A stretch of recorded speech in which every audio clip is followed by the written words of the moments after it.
Padahal suruh ingkang mirip kawit kangkung.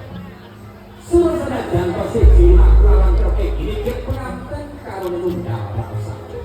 Sinaratan penganten putih jangan suanyal salipun kangkung. Sinaratan assalamualaikum Mas.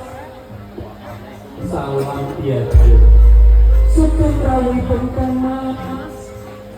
Iya, diajeng selamat.